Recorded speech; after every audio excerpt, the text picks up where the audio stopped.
What keeps you awake at night as an entrepreneur? Do you know, 99% of the time, I think I sleep pretty well, to be honest. I think all small business entrepreneurs or entrepreneurs to a degree, and certainly the ones that I've met and worked with and spend time with, there's an element of being an entrepreneur that makes you a little bit of a control freak. And you can get carried away with that and bits of, but I think entrepreneurs' cause, there's a bit of that, being a bit of a control freak. And when I find that some of the plates that we are spinning are perhaps starting to get a bit wobbly and a little bit out of control, until we get it back under control, I struggle a little bit with that. And it's not always something that I have to do directly. In fact, in most scenarios, it isn't. But it might be a conversation I have to have with a member of the senior leadership team or a member of the middle management team, where perhaps they haven't noticed that the plate is starting to spin off its axis a little bit. So I like everything in Nebula to be as controlled, as orderly, and going in the same direction as much as possible. That's really important to me.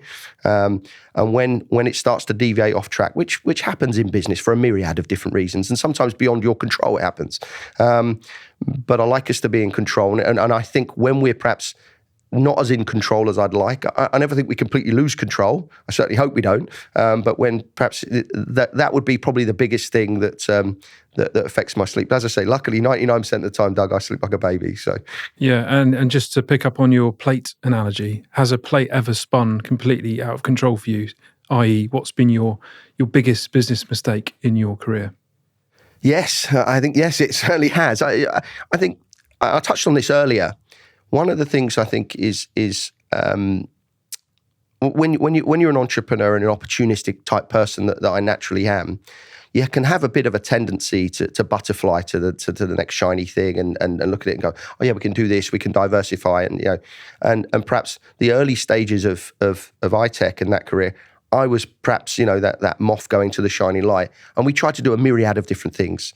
Pretty much unilaterally didn't work. The core business was solid, it was great, but all the peripheral things we tried to do that were which weren't directly complementary to core business.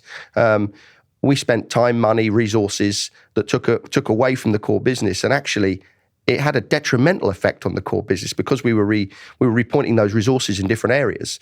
And we very much don't do that at Nebula. We're very focused. We're very much, this is our lane. We stay in that, and we're not going to deviate. As I said, we will adapt and we will evolve and we will increase that. But fundamentally, this is what we do, and this is where we're going to stay, and we're going to back that horse to be successful. So the biggest mistake I would say in terms of that I made earlier in my career, and don't think I've repeated that in recent times, would be that trying to do too many things, thinking we can do everything great, and we can be in these markets, we can add these services, we can now sell these things, which detracts too much from core business. Because one, you're typically not very successful in where you're deviating, but perhaps more importantly, it takes valuable resources away from the core business, which is the strength of your organization. And in the past, I was very guilty of that. And got all the battle scars and bullet wounds from trying to do that. But as I said, good lessons learned and great lessons learned, and that's why, as I said, we have perhaps a lot more of a laser focus now in terms of what we do.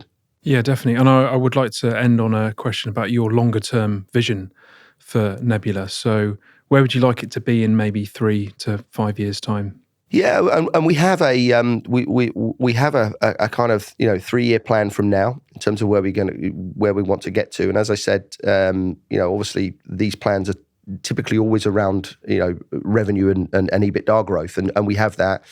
We have those kind of tablets of stone that are set in. But the reality of it is, I want Nebula in 3 years' time from now, say, or 3 to 5 years' time, to still be looked at the way it is in terms of what we stand for as an organization and what our people stand for, and as I said, and doing things the right way, winning well, as an analogy I used earlier.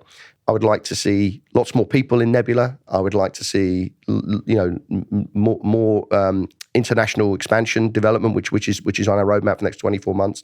So more people, different parts of the world, servicing more customers, but very much. I just see us being bigger and doing more than we are today. I don't think we need to fundamentally change anything other than that, as I said, and just get bigger, stronger, faster and do more of it. And that's really what the business plan is set up to do. And the areas of investment that we are looking at and developing in is really just to say stay on the path we're on and just do more of it and do it over a bigger geographical spread. That's really the plan. Yeah, fantastic. Well, it was really good to find out more about your vision and your plans for Nebula. And I wish you all the luck in the world for the future and hope it goes well. Brilliant. Thanks, Doug. Great talking to you.